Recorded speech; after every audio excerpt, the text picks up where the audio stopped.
Bismillahirrahmanirrahim. Assalamualaikum warahmatullahi wabarakatuh. Alhamdulillahi rabbil alamin. Nahmaduhu wa nasta'inuhu nastaghfiruhu wa natubu ilaih. Na'udzu billahi min shururi anfusina wa sayyiati a'malina. May yahdihillahu fahuwal muhtadi wa may yudlilhu fa ulaika humul khasirun.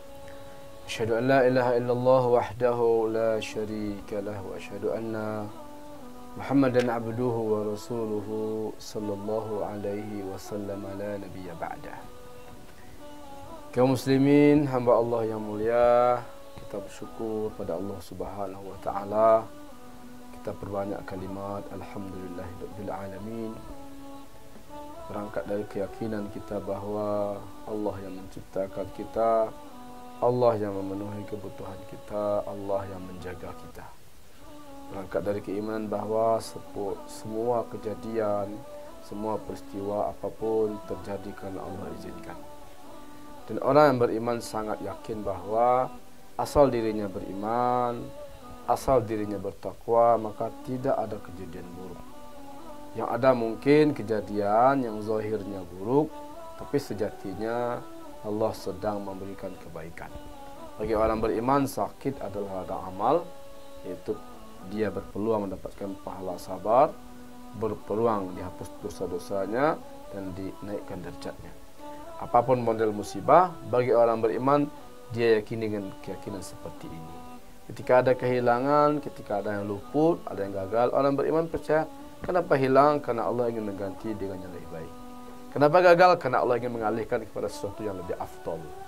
Karena itu maka orang beriman selalu bersyukur dalam kondisi dan situasi bagaimanapun. Salawat dan salam untuk Nabi kita, tauladan kita Nabi Muhammad sallallahu alaihi wasallam. Selain daripada kita mengucapkan alhamdulillah, syukur pada Allah Subhanahu wa taala, kalimah-kalimah ini kita rutinkan, kita perbanyak. Kita juga seyogyanya merutinkan ucapkan salawat untuk Nabi kita Nabi Muhammad sallallahu alaihi wasallam. Target kita adalah kalimat salawat yang kita ucapkan dengan tulus, kita ulang-ulang berkali-kali dalam hari dan keseharian kita. Kita ingin itu menumbuhkan, selain dari kita dapat pahala insya-Allah, menumbuhkan cinta kita pada beliau. Dan cinta pada beliau ini modal untuk bisa bersama beliau di surga. Kenapa? Karena beliau bersabda, al-mar'u ma'a man ahabba. Bahwa nanti seseorang di surga itu akan dikumpulkan bersama orang yang dicintainya. Kalau kita ingin bersama Rasulullah SAW dengan mengandalkan amalan, rasanya jauh, bagaikan langit dan bumi. Pahala dan ibadah beliau, ketaatan beliau, enggak mungkin kita bisa samai. Bagaimana salat-salat wajibnya, bagaimana ibadah-ibadah sunatnya, bagaimana kebaikan hatinya, bagaimana perjuangannya. Sungguh luar biasa apa yang beliau lakukan. Kita apalah, kita siapalah. Jadi kalau amalan yang kita jadikan andalan untuk bersama beliau di surga, rasanya nyaris kita tidak punya peluang. Tapi alhamdulillah beliau memberikan kabar gembira. Rasa cinta kita yang tulus pada seseorang, insya Allah membuat kita akan bersamanya nanti di surga.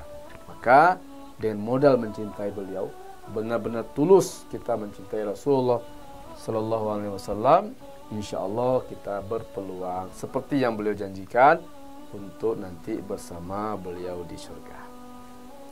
Bapak Ibu kaum muslimin, hamba Allah yang mulia, hari-hari ini sejak beberapa bulan yang lalu, mungkin juga beberapa bulan ke depan, kita bukan cuma kita, dunia katakanlah dihantui oleh wabah COVID-19.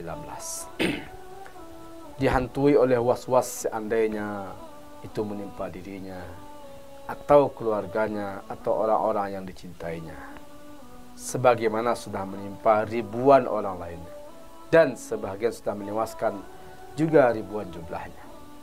Bukan cuma di negeri kita, tapi di negeri-negeri di belahan dunia lainnya. Hampir tidak ada tempat di mana orang bisa menyatakan dirinya aman, benar-benar 100% aman, tidak berpotensi untuk terkena musibah ini. Ada ketakutan, lalu ada kecemasan. Buktinya apa? Ada kepanikan.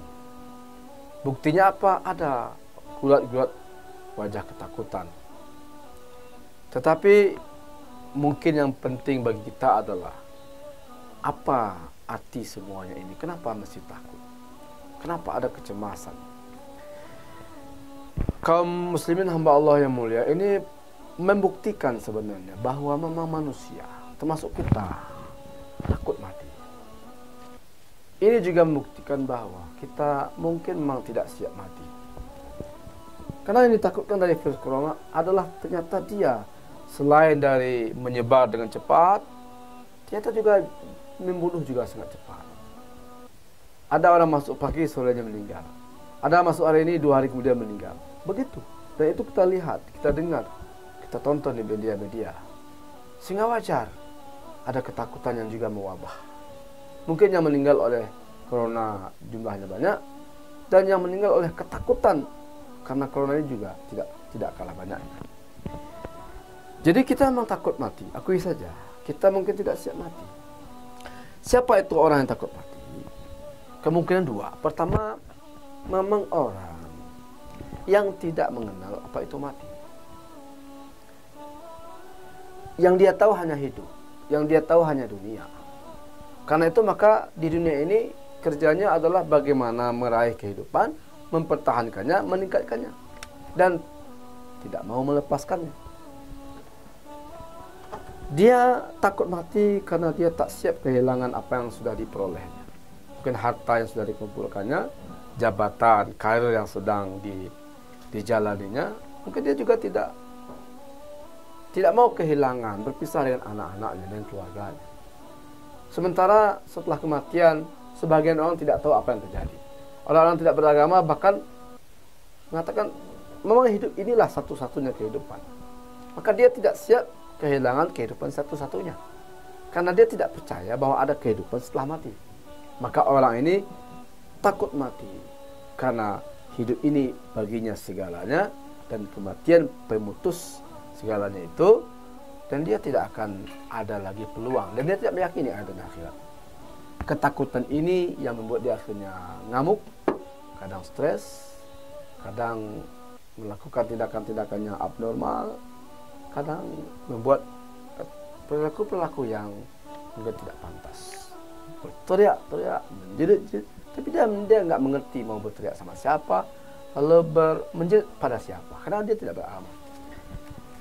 Nah, bagi sebahagian yang lain, dan ini adalah orang-orang yang beragama, termasuk kita pasti juga takut mati. Kenapa? Kita akui saja, kita takut mati justru karena kita tahu, kita pernah mempelajari bahwa setelah kematian ini ada kehidupan lagi. Kita takut mati karena kita tidak siap untuk mati dan untuk masuk ke kehidupan yang setelah mati. Kita belajar bahwa hidup sesudah mati, yaitu di akhirat, itu ditentukan oleh hidup sebelum mati di dunia. Kita mau jadi apa di akhirat, mau mendapatkan apa, mendapatkan berapa, mau tinggal di mana, itu penentuannya adalah sekarang ketika hidup di dunia. Nah, ketika hidup di dunia ini kita tidak gunakan untuk katakanlah melakukan perbuatan-perbuatan dan amal-amal yang berpengaruh pada akhirat kita barangkali menyadari ibadah belum seberapa, ketaatan tidak maksimal, bahkan mungkin dosa-dosa dan maksiatnya banyak. Sehingga kalau kita mati sekarang, kita sadar bahwa nanti akhirat kita terancam. Karena amal kita sedikit, kalau kita mati sekarang berarti di akhirat kita akan menderita. Karena maksiat kita banyak, kalau kita mati sekarang berarti kita tidak berpeluang masuk surga. Itu yang membuat kita takut. Bahwa kita memang belum siap hari ini. Nah, lalu di mana? Di mana perbedaannya? Kalau orang takut mati karena dia tidak ingin kehilangan dunia, maka ini biasanya ketakutan dia tidak membuat dia berubah menjadi lebih baik. Dia hanya teriak, dia hanya stres, lalu berusaha mencari segala obat, segala cara agar dia tidak jadi mati. Kenapa? Dia ingin mempertahankan kehidupannya. Bagi orang yang tidak siap mati karena dia sadar amalnya nggak seberapa. Mungkin dia faham bahwa maksiatnya mungkin sangat banyak. Dan kalau dia mati sekarang, dia sudah membayangkan bagaimana nasibnya nanti di akhirat. Nah, perasaan takut mati dan tidak siap mati seperti ini sebenarnya bagus. Kalau kita sadar kita belum maksimal ibadahnya, dan kalau kita mengakui bahwa maksiat kita ternyata selama ini sangat banyak, belum sempat taubat, sedangkan mati menghantui kita, maka ketakutan akan corona atau kematian oleh corona harusnya membuat kita segera berbenah. Kalau memang merasa ibadah belum seberapa, sekarang saatnya, mumpung kita ditunjukkan oleh fakta-fakta tentang kematian dari hari ke hari, kemarin si A, sebelumnya si B, sebelumnya si C, mungkin besok kita. Nah, kalau ini yang kita bayangkan, maka ketakutan pada kematian oleh wabah apapun termasuk corona harus membuat seorang mukmin segera tanpa menunda-nunda mengerjakan ibadah yang menjadi kewajibannya. Alhamdulillah kalau ditambah dengan hal-hal yang sunat, itu bonus untuknya. Selanjutnya atau bersama dengan itu, segera bertaubat, segera minta ampun. Kalau dia merasa ada kesalahan sama orang, segera minta maaf. Kalau dia merasa ada hutang piutang, segera dibayarkan. Kalau dia merasa ada hal-hal yang belum dituntaskan, segera tuntaskan. Kenapa? Ternyata kematian sangat dekat. Jadi ketakutan akan kematian, ketakutan akan corona, alhamdulillah berhasil membuat sebagian orang menjadi lebih baik. Dia bertaubat, dia berbenah, dia segera mengisi hari-harinya dengan kebaikan.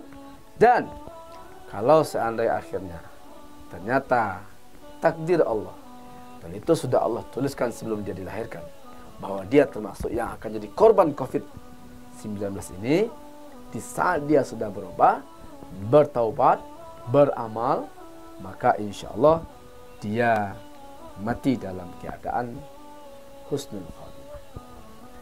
Maka kita lihatlah, ya mungkin secara zahir kita dilarang ke masjid, tetapi kita mesti meningkatkan sujud pada Allah. Dan bukankah semua bumi ini masjid Allah? Ke masjid enggak, di rumah kan bisa. Tetap kita bisa maksimalkan ibadah. Kita mungkin tidak Jumatan, karena memang ulama memfatwakan jangan dulu, demi kemaslahatan masjid, kemaslahatan jemaah jangan dulu. Tapi itu bukan berarti kita tidak ibadah. Mungkin secara langsung kita tidak bisa lagi datang berkunjung ke tetangga-tetangga, karena memang untuk sementara kita diharapkan tidak banyak berkumpul untuk memutus mata rantai virus. Tapi bukankah hubungan silaturahmi yang secara langsung tidak bisa kita lakukan, bisa kita lakukan melalui doa. Kita doakan orang-orang yang kita kenal dan yang tidak kita kenal. Bahkan kita doakan orang sekalipun dia tidak tahu. Kita doakan orang-orang sekalipun dia tidak menyadari. Bahkan kita doakan orang-orang yang sudah tiada. Nah, mendoakan ini kan bagian dari silaturahmi, bagian dari menjaga hubungan. Kalau kita tidak bisa datang ke tetangga, bukankah kita bisa mendoakan tetangga? Kita tidak bisa anjang sana ke rumah keluarga, bukankah kita bisa mendoakan? Dan mendoakan orang, apakah saudara kita, keluarga kita, tetangga kita, atau orang-orang yang kita kenal, di saat mereka nggak tahu, atau dinamakan dengan mendoakan inda zahril ghaib, dia nggak tahu, dia nggak menyadari, kita doakan, tidak ada ruginya. Enak dong Ustaz, dia kita doakan, tapi dia kena nggak tahu, nggak mendoakan kita. Enak di dia dong, kita mendoakan dia nggak pernah. Jangan begitu. Mukmin harus percaya bahwa dalam sebuah hadis Rasulullah SAW mengatakan, man da'a li akhi inda zahril ghaib, siapa yang mendoakan saudaranya di saat saudaranya nggak tahu, qala al malak al muwakkal ilaih, malaikat yang diutus khusus untuk itu akan berkata, amin, ya Allah kabulkan doanya, dan untuk dia juga seperti itu.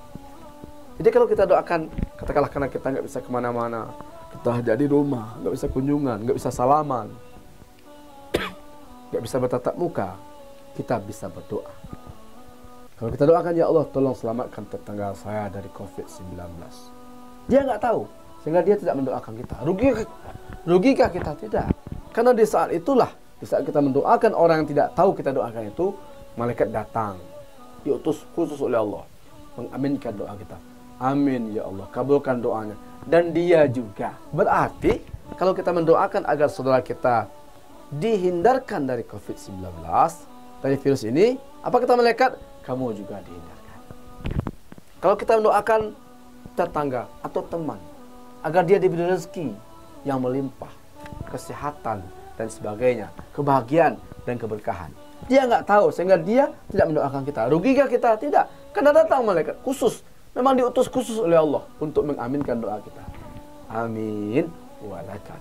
Ya Allah, kabulkan doanya, dan untuk dia juga seperti itu. Berarti kita doakan teman kita bahagia, kita juga didoakan oleh malaikat bahagia. Kita doakan teman kita selamat, kita juga didoakan oleh malaikat agar kita selamat. Berarti semakin banyak kita mendoakan, semakin banyak pula malaikat mengaminkan. Kaum muslimin hamba Allah yang mulia, itulah barangkali hikmah di antara hikmah-hikmah yang banyak, bahwa ketakutan akan corona, ketakutan akan kematian, ketidaksiapan akan datangnya ajal ini harus kita kelola untuk membuat kita lebih semangat beribadah, semangat untuk bertaubat, semangat untuk berbuat baik, semangat untuk menyiapkan bekal. Karena setelah kematian, keyakinan kita, iman kita adalah ada kehidupan lagi. Dan kita ingin kehidupan itu bahagia, kuncinya segera beramal. Kita tidak ingin sengsara, kuncinya segera bertaubat. Hadanallahu wa iyyakum ajma'in. Subhanakallahumma wa bihamdika, asyhadu an la ilaha illa anta, astaghfiruka wa atubu ilaika. Assalamualaikum warahmatullahi wabarakatuh.